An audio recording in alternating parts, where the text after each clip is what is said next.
Hello and welcome to the channel. Something I've never done before, where I review the review.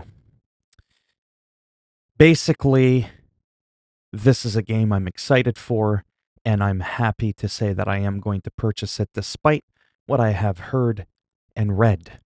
You see, IGN gave it a 9 out of 10. The guy was able to put aside the fact that there were some bugs because they weren't like game breaking. Didn't prevent him from enjoying the game. He saw the diamond in the rough, and that's where he came up with the 9 out of 10. You'll have a GameSpot that awarded it a 7 out of 10. And I can kind of understand that, actually, because when you have a game that's been in development for years and has been delayed repeatedly, it makes you wonder how there can be that many bugs, especially this time of year in North America. Where I'm at in the winter, the bugs, they're gone, you know? So I don't get it. But I have personally watched about 3.5 hours of total gameplay footage, both on base PS4, some leaked footage there. I've watched this footage here, which was provided by CD Projekt Red CD. I forget their name off the top of my head. I have no script here. This is just off the top of my head. So the game is short, about 20 hours for the completion of the main story. Then easily another 20-something hours in side activity content. The map is roughly double the size of Grand Theft Auto 5, so that kind of gives you an idea there. Some people were complaining online that the map was a little small because people were going, oh, that's nice. So it's twice as big as a game from 7 or 8 years ago. And I'm like, okay, that's still a good sized map. And it's incredibly dense. That was Keanu Reeves, by the way. Love that guy. So it's incredibly dense. There's just so much to do. I mean, you can just sort of kind of see what's going on here. It looks good. It plays good, even on console. It's a little bit laggy. But you know what? These are the guys behind The Witcher 3. You know what I mean? They don't mess around. And I understand GameSpot's take on the 7. I understand that. And that's why you got to take those scores with a grain of salt. And that's why I appreciate, Mac from Worth a Buy and Jeremy Penter, also known as Carrick from ACG, bringing you reviews that aren't 2 minutes long or filled with sponsored bullshit. Well, he says bullcrap. I just say the word bullshit. I didn't want to completely plagiarize his intro. And if you liked the video, maybe subscribe. I can't sound like him, but he is just absolutely amazing. And I'm going to have a link down below to his channel of him talking about this game, in which he does a much better job than I. He did not, unfortunately, get an early review copy of the game. However, he still shares with you his thoughts in a much less convoluted manner than I could ever dream to do. So, I guess I'm kind of here to say, have faith in the game. Don't be taken back by some of the bugs. Let's face it. This is 2020. This is the era, the golden age of having games that are rushed. They're not finished. Games like Call of Duty that come out on disc that you can't even do anything. It's like a fucking coaster for your drink. It's going to have like a day one 40 gigabyte patch for this game. Now, some people claimed that in their gameplay, they already had that day one patch. There was one other reviewer who, no offense, I don't remember his or her name. They're not as big as like IGN and GameStop or GameSpot. And they said that they had what they coded the day zero patch. That was just code name for day one patch. So they got the day one patch, but early.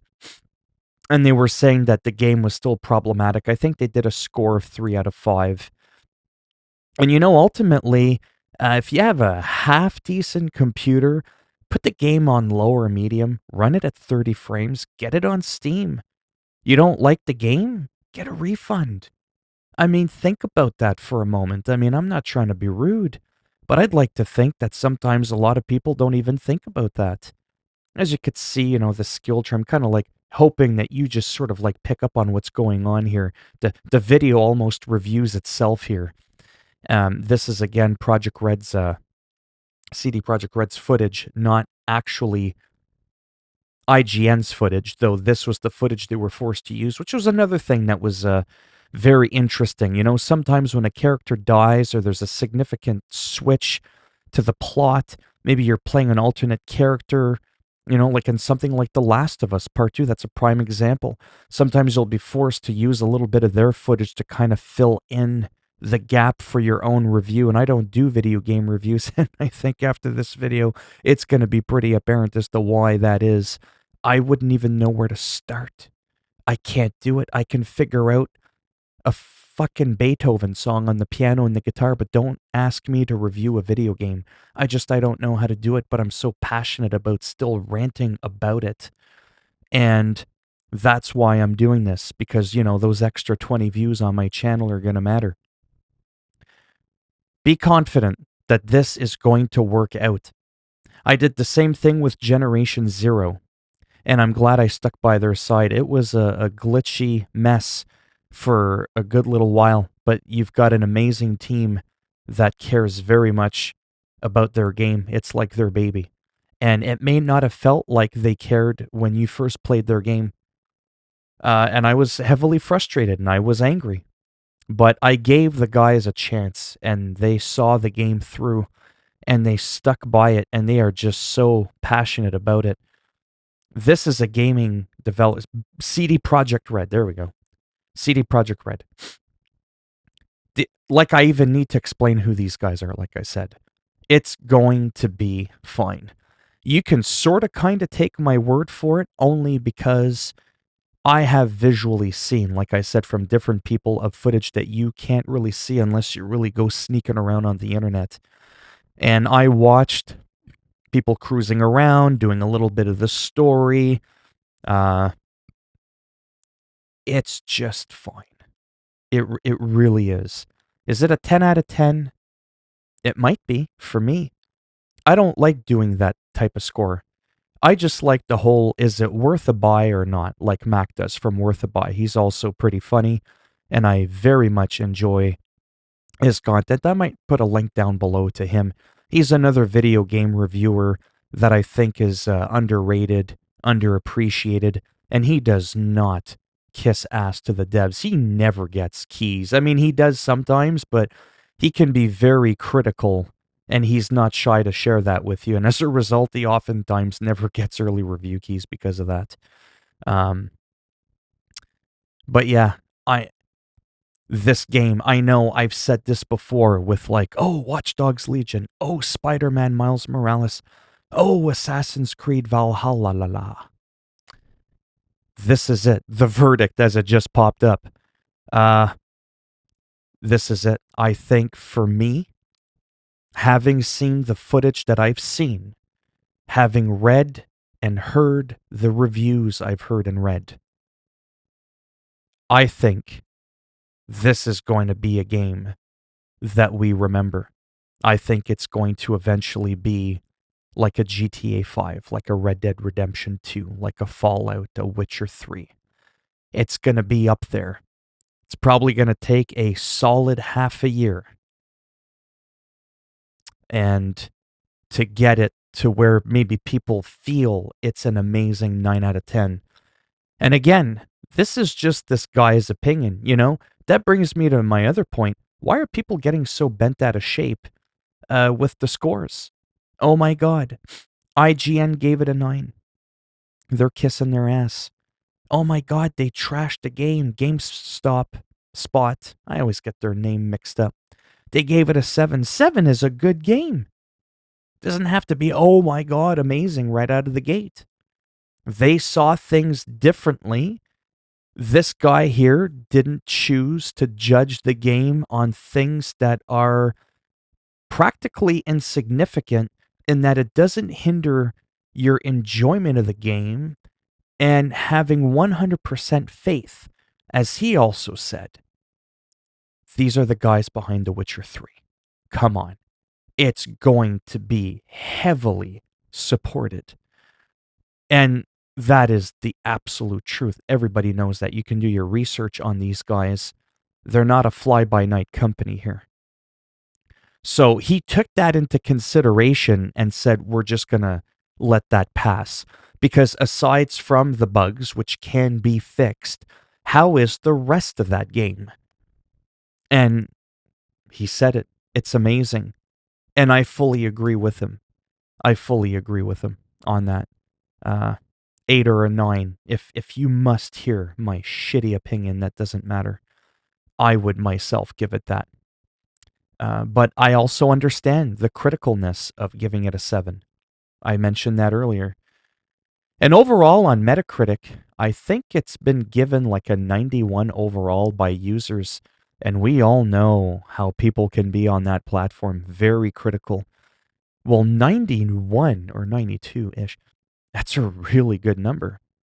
That's a really good number. It's not getting review bombed. So that's good news. I said it earlier, but I'm going to finish off with this because I feel like I've overstayed my welcome. Because I don't really feel like I brought anything to the table other than I just ranted about practically nothing. If you have a half decent potato, throw it in the microwave, get it going. Buy the game on Steam. Put the graphics on low if you have to, or on medium. Lock it at 30 frames if you must. The hardware demand for this game is actually really not all that high. See if you like it. If it's not quite for you, refund it, so long as you're not known for doing that too often. And that's a huge thing, because you get all of your money back through the original payment method that you used. So if you use like a debit card, like from your bank card, because you don't have a real credit card like me, I don't have those anymore, you can get your money back 100%. That's actually what I'm going to do. I am going to buy this game on Steam, which I normally don't. And depending on just how like it goes, I'm either going to stick with the PC because of the whole mouse keyboard. It's a first person, unless it's like super smooth controls like Minecraft, and I'm being serious. I don't like first person games with a controller. It's got to be mouse and keyboard. The potential for 60 frames. Sometimes I use trainers. Don't point the finger at me. So if it all goes well, oh, and I get to try it with the controller. I'm going to see how like wonky it is. Like I can't play Fallout 4 for the life of me with a controller. I cannot play that game with a controller. I can't do it. So if it ends up being smooth, like I said, with the controller, because I was able to play Rage 2 with the controller, but I have a hard time playing Doom, which doesn't make any sense, but it is what it is. I'm super picky. Anyways, that's my thing. Try it out there if you're predominantly like a console player. And if you feel that it plays well, then get a refund. $80 Canadian, $60 American. And then buy it on your console, because you'll pretty much know how it works. And from what I've seen, even on the base PS4, it really wasn't all that bad. It was a little bit more stable on the Pro, of course, with PS4 starting to show its age there. But no, I think this is going to be one of those great games, like I said, that's going to end up going in my top, 50 of all time. I really feel that. Watchdog didn't do it. Spider-Man kind of did, but it felt lacking a bit. Assassin's Creed Valhalla wasn't without its flaws, but it's still up there as one of my favorite Assassin's Creeds of all time. So that's it for me. I'm almost like wondering, why am I doing this? I just have a feeling this video is going to do terrible in terms of like people hating it, but I really enjoy this shit. It's just basically me ranting. It's not clickbaiting. It's review rant. I don't even know what I'm going to call it, but I'm just going to shut up now. If you liked the video and you happen to have made it to the end, I was planning on having this shit done before this video was done. I was worried that I was going to be done before I even got to show most of the footage, and I was going to be twiddling my thumb for 5 minutes. Did I say my thumbs? My thumbs.